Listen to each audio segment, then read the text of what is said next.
Mimi na tabia nikisalimia, nikiongea na angalia midomo. Kama haitikii, naanza kuwa na wasiwasi kwamba huu mdomo bila shaka umefungwa. Kwa hiyo tutasubiri tukabandika mikono, kumbe ni mzima tu. Haleluya. Kwa hivyo mimi kwanza ninawapenda. Lakini pia kuna wengine nikiangalia sura zenu kama nazikumbuka. Maana nishawahi kufika hapa. Wangapi wananikumbuka? Mimi nawakumbuka wachache. Haleluya. Mmejisikia vizuri kuwepo hapa. Mtumishi wa Mungu Pastor Johnson, Mungu amekubariki sana. Huyu mimi ni ndugu yangu. Wangapi wanafahamu hivi? Okay, wengi mnafahamu. Ni ndugu yangu, tunafanana, lakini baba yake ni baba yangu. Ndio maana akaja kwetu akasema nikamsaidie mwanangu. Na alikuja kwetu, tulikaa naye, tukapata hekima, tukapata mambo mazuri sana ya kiroho. Bwana Yesu asifiwe sana. Na ninategemea tena kwamba mwaka huu kabla haijaisha arudi tena. Baba ni kwetu wote. Anarudi tena. Sasa tutagundua kwamba ananipenda Pastor Johnson au anipenda. Tutatambua kwa kumwachilia mzee. Na mimi kwa kweli nimejisikia kuwepo hapa. Lakini saa 1:09. Mimi kwa kawaida swala la muda nilifeli. Haleluya, nilisha feli. Kwa hivyo hapa tunaweza kutoka saa 4.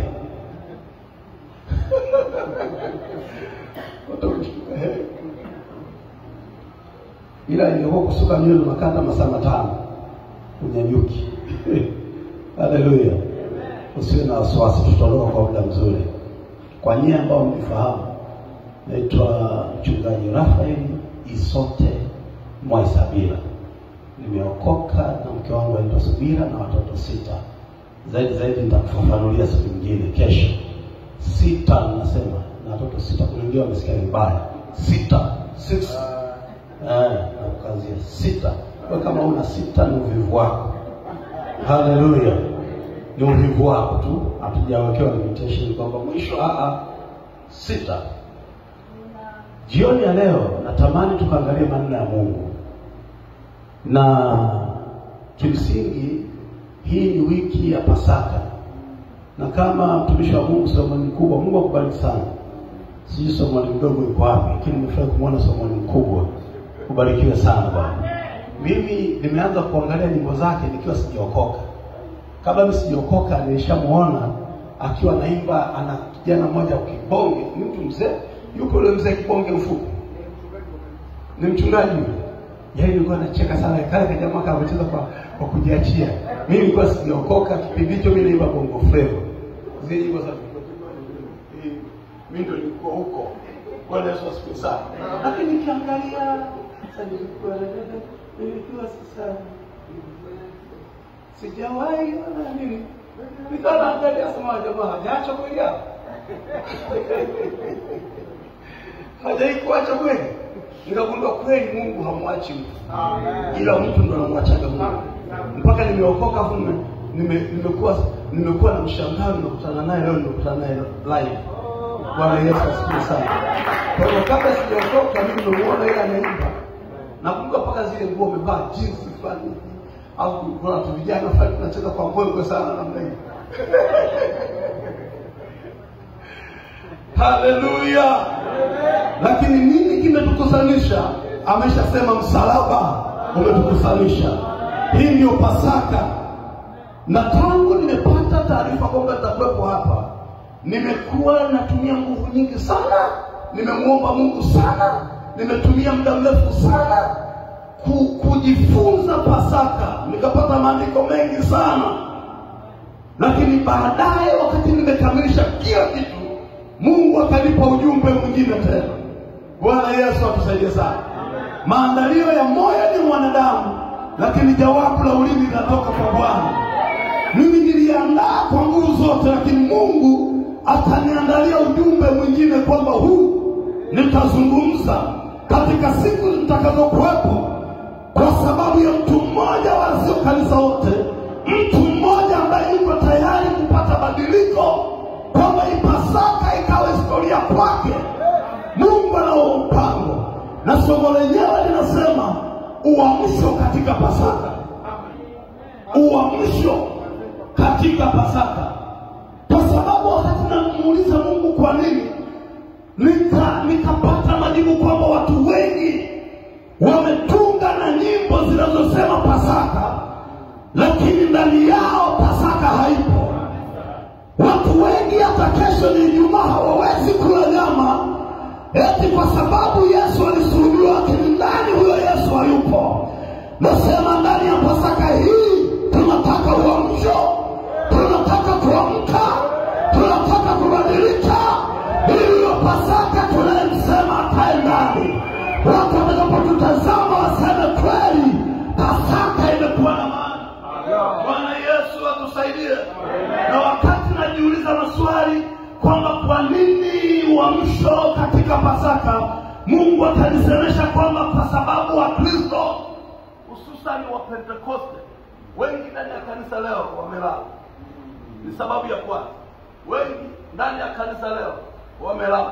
Nimetoa maiki weka mbali kwa sababu hii ya kwetu ndani. Wengi wamelala usingizi. Na usingizi na usema ni usingizi wa kiroho. Yuko ndani ya kanisa, anaweza akaimba, akafurahia nyimbo, akacheza, akaruka, lakini spiritual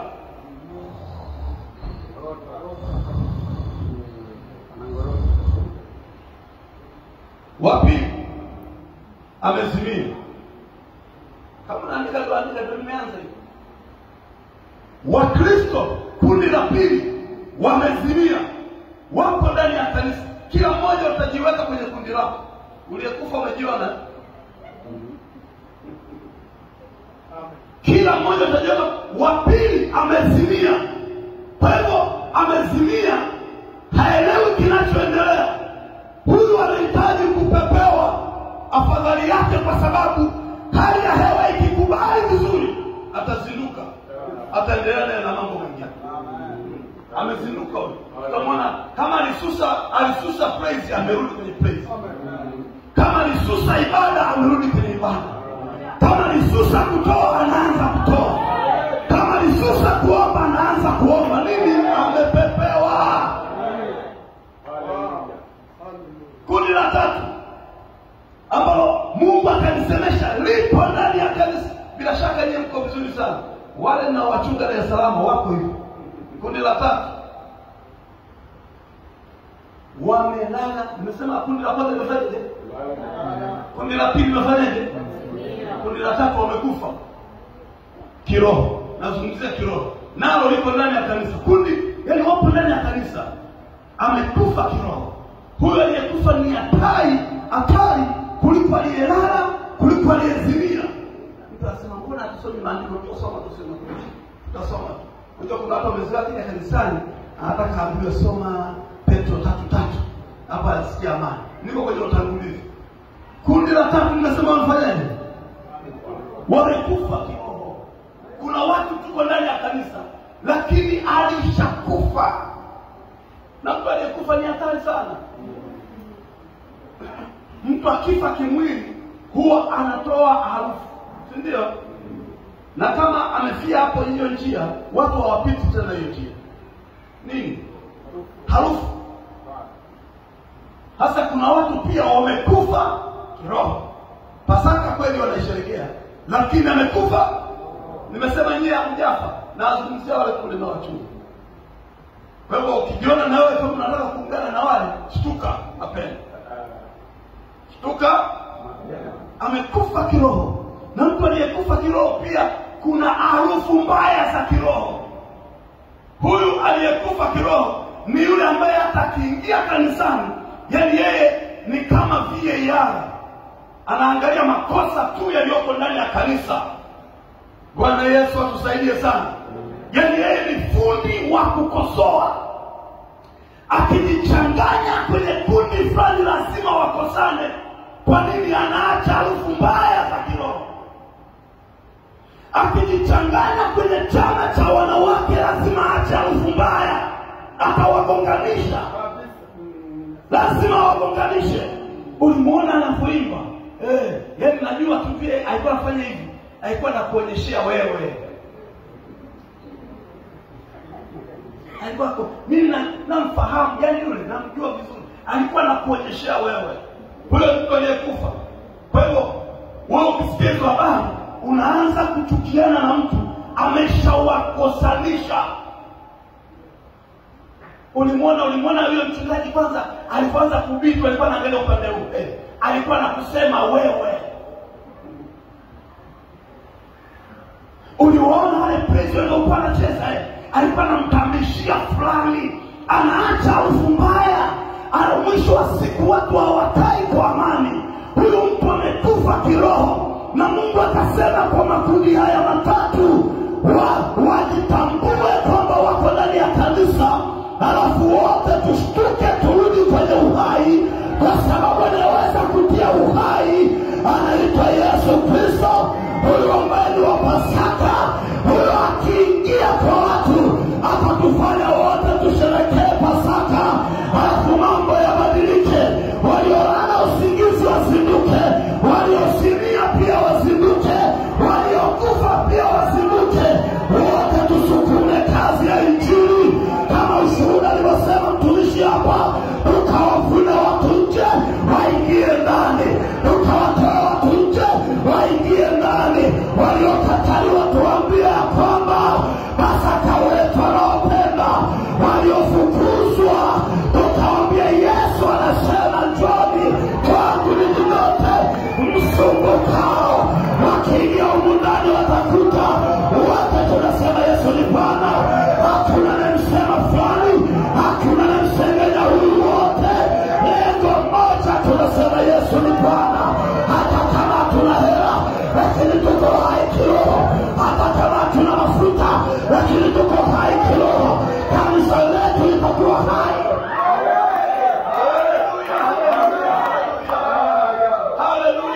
Makundi haya matatu yakiondoka ndani ya kanisa, tutakuwa na kanisa lilo hai.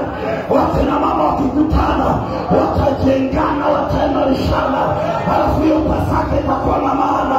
Vijana wakikutana watajengana, wataimarishana. Hata kama kuna kijana anataka kurudi nyuma, tutamwambia jipe moyo, mbele yako kuna matunda. Tutamwambia hapo ulipo unapita, lakini mbele kuna kitu kitaeleweka. Nasema shanzu lazima kieleweke. Pasaka wetu yu hai. Nasema Pasaka wetu yuko hai. Bwana Yesu atusaidie. Lakini chanzo cha haya makundi matatu kuwepo ndani ya kanisa, Mungu akanisemesha kiwango cha Roho Mtakatifu kimepungua. Na kama hakijapungua, kiwango cha Roho Mtakatifu hakipo. Nikakutana na mtu mmoja ananena kizoefu. Unajua kizoefu kwa mazoea. Sasa tushika labda.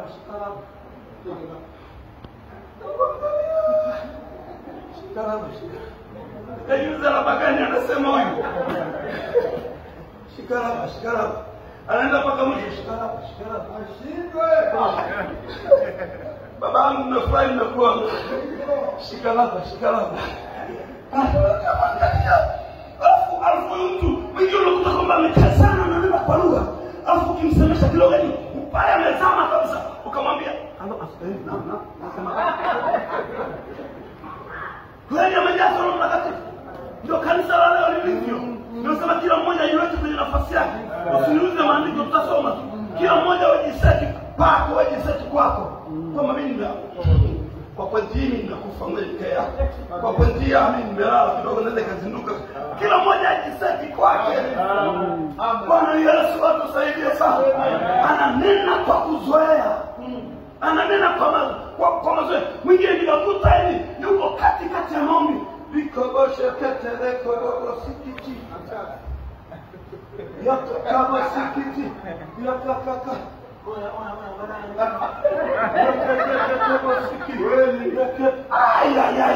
Wewe ni roho gani ambaye unayo wewe?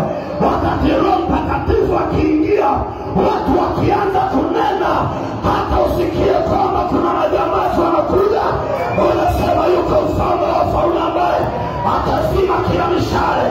Hata ukiambiwa kuna watu wanakusema vibaya, wewe utatoka tena kuambia mimi niko sawa sawa Bwana, ninaye Roho Mtakatifu. Katika kitabu cha Matendo ya Mitume, Petro alisikia tu kwamba watu wanazungumza, wanasema hawa wamelewa. Petro akasema natuchukulia poa, hatujalewa. Akawaita wenzake akamwambia twendeni. Siku hiyo, yani siku ya Pentecost, walipotoka nje, Petro akawachapa injili iliyonyooka. Na ukumbuke kwamba Petro ndio ambaye akaulizwa na Kahausi, akasema wewe ulikuwa na Yesu? Akasema wewe dada, shika adabu yako, simjui jamani. Akaenda mahali, wakati anatembea, kumbe watu tuliokoka tunajulikana mpaka mwendo. Wakati anatembea, mtu mmoja akasema mshuo na kataa kule, wewe atakutembea tunafanya. Akasema wewe simjui. Mwingine akamwambia baba, yani Yesu anasema tusimjui. Unaonekana sio muokoka. Wewe ni wa Yesu. Biblia inasema kwamba akajiapiza na Qur'ani. Sikiliza nikwambie, kuna viwango ambavyo ukianza kufanya masiara mambo ya kiroho. Angalia Petro alipoanza, alianza kwa kusema simjui mtu huyu. Alipoulizwa mara pili, anasema kwamba Biblia inasema kwamba akaapa, akasema simjui. Mara ya tatu Biblia inasema kwamba akajiapiza na Qur'ani. Kumbe kiwango cha Roho Mtakatifu kinapopungua, dhambi wake inaanza kuongezeka, inaongezeka. Na ndio maana yale makundi matatu, kundi la kwanza limezimia, kundi la pili limelala usingizi, na la tatu nini? Kiwango cha Roho Mtakatifu. Natamani kupitia siku hizi kadhaa mimi niwe wa kwanza nijae viwango, alafu niondoke, nimekuja kama nyau nirudi kama simba. Haleluya. Unazokaja hapa kama pusi, unakuja kama nyau. Turudi katika siku zikisha tuwe kama simba. Wanawake tuwe kama simba jike. Watu waulize Pasaka hii ilikuwaje? Unawaambia hili nilikuwa kwenye karakana ya kiroho. Na hii ni karakana ya kiroho. Tunafanywa service na hii Pasaka. Ili ule Pasaka ambayo wana wa Israeli, maandiko yanasema walikula nyama wakiwa wamesimama. Ni wakati wetu na sisi tutamla Pasaka tukiwa tumesimama. Alafu tutaondoka kwa ushindi kwa jina la Yesu. Pasaka nyingi zinapita, lakini ikapite kwa ushindi. Maadui watashangaa, maadui wa kina Farao watashangaa. Nini kinachowashangaza? Ni kwa sababu ya mwondoko wa safari hii ulikuwa tofauti. Natamani mama ukawa tofauti, natamani mwanaume ukawa tofauti, lakini chanzo tutamani kujaa viwango vya Roho. Nasema tujae tena, nasema tujae tena, nasema tujae tena. Hata kama ulijaa jana, leo ujae tena. Hata kama mwaka jana ulijaa, tujae tena. Hii inawezekana. Hakuna wa kufanana na Yesu, hakuna wa kufanana na Jehova, hakuna wa kufanana na Yahweh, hakuna wa kufanana na Jehova, anaweza.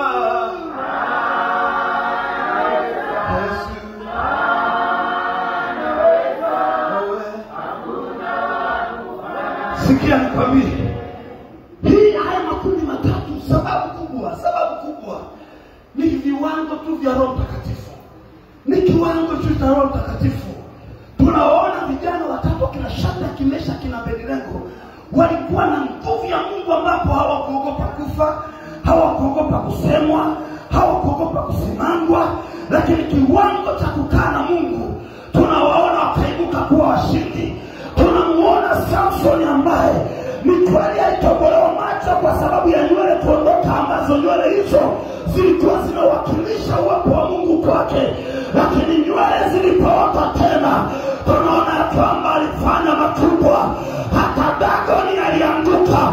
Hata kwenye familia yako unaweza kuona Dagoni ameshikilia kizazi chako, ameshikilia watoto wako, ameshikilia ndoa yako, ameshikilia uchumi wako, lakini kwa viwango vya roho huyo Dagoni anaweza kuanguka. Nimeona mahali ameanguka, hata Shanzu ataanguka kwa jina la Yesu. Nasema inaweza.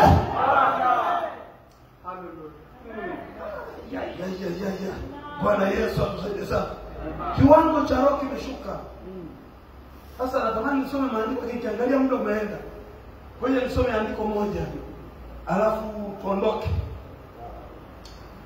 alafu twende kitabu cha Matendo ya Mitume, maana sisi kielelezo chetu na ndani ya siku zote hizi hatutahama sana kitabu cha Matendo ya Mitume.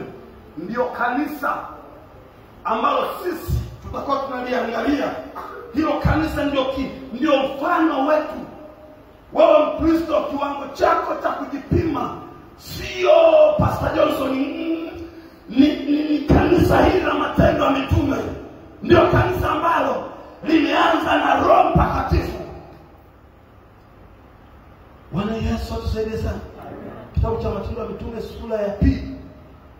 Naanza kusoma mstari ule wa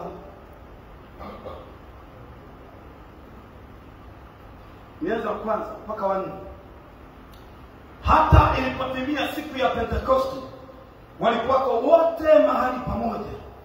Kukaja ghafla kutoka mbinguni uvumi kama uvumi wa upepo wa nguvu kienda kasi, ukaijaza nyumba yote waliokuwa wameketi. Kukawatokea ndimi zilizogawanyikana kama ndimi za moto uliowakalia kila mmoja wao. Wote wakajazwa Roho Mtakatifu, wakaanza kusema kwa lugha nyingine kama Roho aliwajalia kutamka. Hili ndio kanisa ambalo tunaona washirika wote.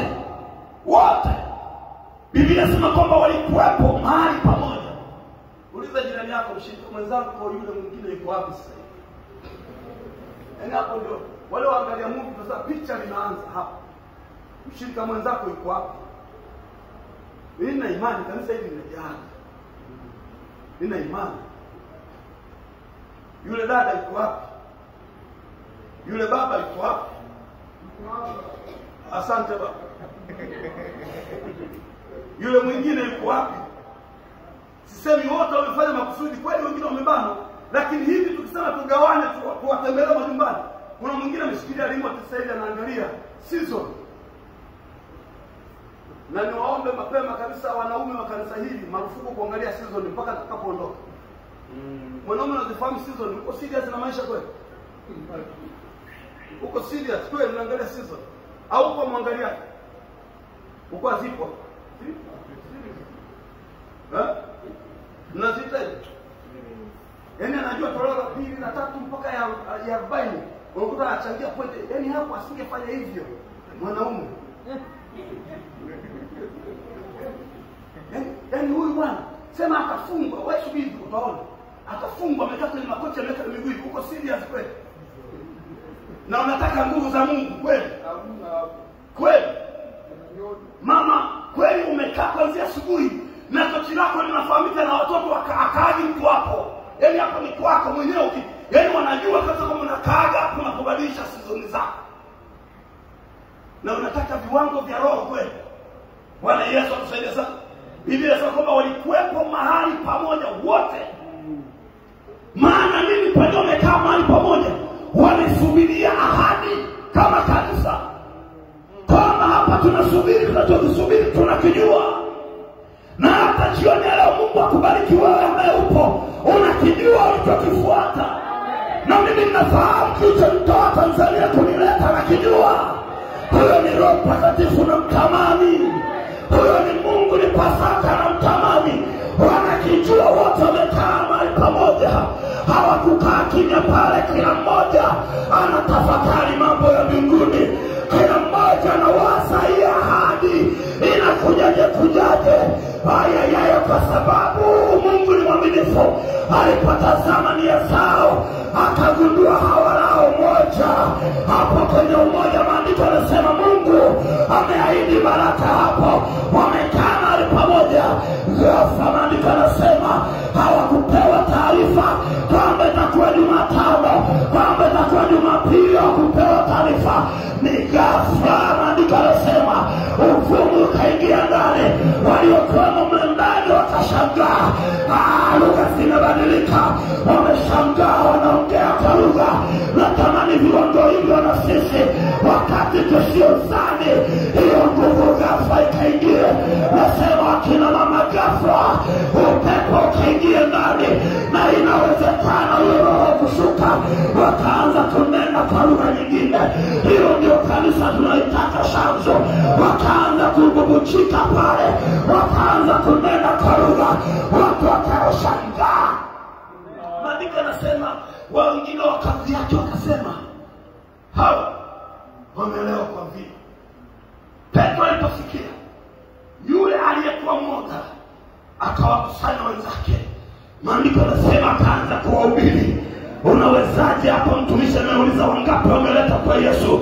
Unawezaje kuhubiri kama ndani Roho Mtakatifu hayupo? Unawezaje kushuhudia kama Yesu ni Bwana wakati njia zako Mwenyezi uko sawa sawa? Unawezaje kuambia kwa Yesu kumenoga wakati wao mwenyewe unaenda kanisani kana kwamba umelazimishwa? Nataka nikwambie, kanisani ni sehemu ya uzima wako. Kanisani ni sehemu ambayo kama na majeraha unakuja kupona. Na msoma Daudi pamoja na ufalme hakuwahi kusema nilifurahi waliposema nenda ikulu. Yeye akasema nalifurahia sana waliposema twende kwa Bwana, waliposema twende ibadani. Anasema nilifurahi waliposema twende tukaimbe tenzi, waliposema twende kwenye maombi. Daudi anasema nilifurahi. Nataka nikwambie mpendo wangu ya kwamba moyo wako lazima uambie nyumbani kwa Bwana ni sehemu ya kufurahia. Nyumbani kwa Bwana ni sehemu ambayo hata kama na magonjwa unayaleta, hata kama na huzuni unaileta, na ukifika kwenye madhabahu kwa sababu umekuja na Roho, lazima magonjwa yaondoke kwa jina la Yesu Kristo. Lazima huzuni iondoke kwa jina la Yesu Kristo. Haleluya, haleluya. Hebu simama hapo. Yesu wangu. Haleluya. Oh, shakara. Nataka nimjue Yesu na kumfahamu, nijue pendo lake na wokovu wake zaidi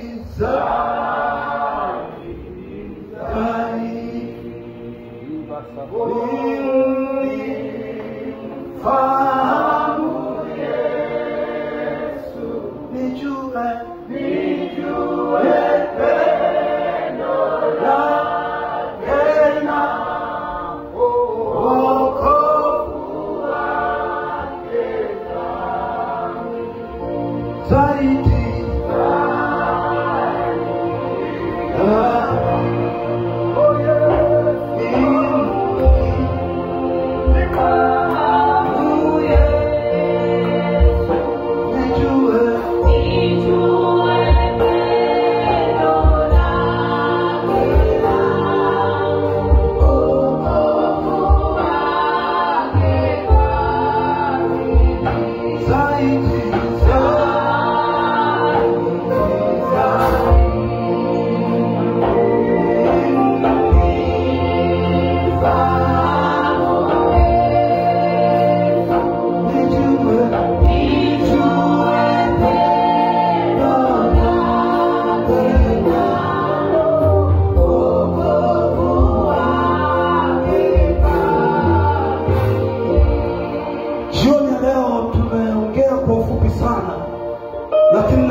kuandaa moyo wako sasa. Ujiombee mwenyewe kwamba Mungu, natamani unitoe kwenye position nilionayo. Nimesema makundi haya matatu: yupo aliyezimia, yupo aliyelala usingizi, yupo aliyekufa. Wewe unajifahamu uko kwenye eneo gani? Na kundi la nne ambalo sijalisema ni kundi dogo sana, ambalo lenyewe liko kwenye kundi la watu ambao wana mang'amng'amu kana kwamba hajalala lakini wamelala. Natamani kila mmoja mwambie Mungu, natamani nitoke kwenye usingizi niliokuwa nao, nitoke kwenye usingizi ambao umenizinga, nitoke kwenye ukulala huko, nitoke ambako nimekufa, nitoke kwenye mazoea ya ibada, nitoke kwenye mazoea ya maombi, nitoke. Nikuombe mpendwa wangu, kila mmoja mwambie Bwana jioni leo, Baba, katika jina la Yesu, fungua kinywa chako, fungua kinywa chako, fungua kinywa chako, fungua kinywa chako, fungua kinywa chako. Kila mmoja anajifahamu, mimi najifahamu pia. Natamani Bwana nitoe kwenye eneo ambalo nimekaa hapo kwa muda kutosha. Pasaka hii ikawa sababu ya mimi sasa kuinuka tena. Pasaka hii ikawa sababu ya mimi maisha yangu kubadilika. Nimechoka kuwa ndani ya kanisa hali nikiwa nimelala usingizi. Nimechoka kuwa ndani ya kanisa hali nikiwa nimezimia kiroho. Nimechoka kuwa ndani ya kanisa kuabudu na watu waliokufa kiroho. Bwana wasaidie wanawake, Mungu wasaidie wanaume. Ondoka kwenye usingizi, ondoka kwenye kulala, ondoka kwenye kuzimia. Tunamtaka Roho ashuke ndani ya kanisa. Tunataka viwango vya Roho, ile hali ya kuzoea. Natamani kwenye Pasaka hii utajazwe tena, wakina mama watajazwe tena kwenye Pasaka hii, waimbaji watajazwe tena. Ile hali ya mazoea, ile hali ya mazoea, nasema kwa jina la Yesu ikaondoke tena. Ile hali ya kuzoea wakina mama, mwambie Bwana, mwambie Bwana. Wewe mama, mwambie Bwana, inawezekana kwamba ikawa ni wewe peke yako. Mwambie Bwana kutoe huko ulikokuwa, huko kwenye usingizi, huko kwenye kuzimia, huko ulikokuwa umekufa. Baba, inua tena kanisa lako.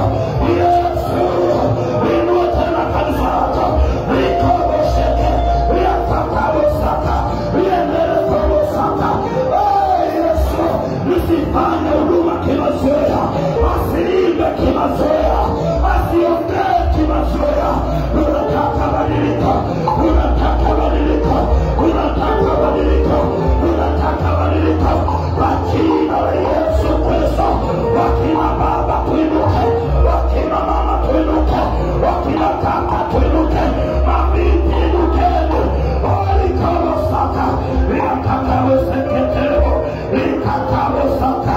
Unataka kanisa letu upentekoste halisi ukashuka tena.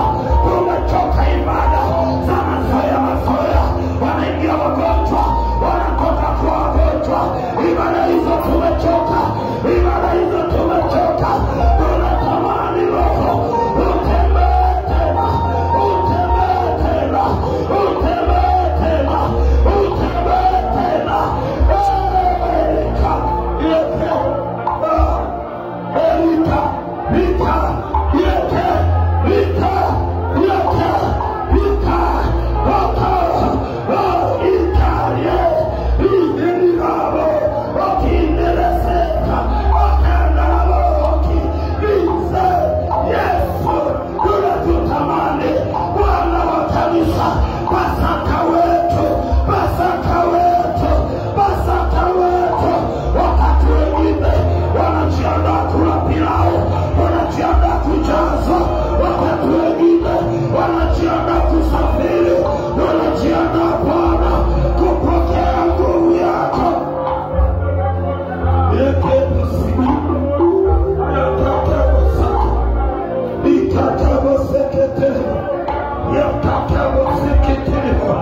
Yesu tusaidie, tumechoka ibada za mazoea. Hii ni Pasaka kweli. Kuna wengine hapa, hii ni Pasaka yao ya 20 wakiwa wanasherekea. Wengine hapa ni Pasaka yake ya 40, wengine ni Pasaka yake ya 18, wengine Pasaka yake ya 30, wengine Pasaka yake ya miaka aliyokuwa nayo. Lakini Pasaka hii Bwana na kama ikawa tofauti, ikachenge historia mpya ndani ya kanisa letu, ikachenge historia mpya ndani ya wanawake, ndani ya wanaume, ikachenge historia. Najua Pasaka hii ya kwako ni ya 19, ni ya 2021,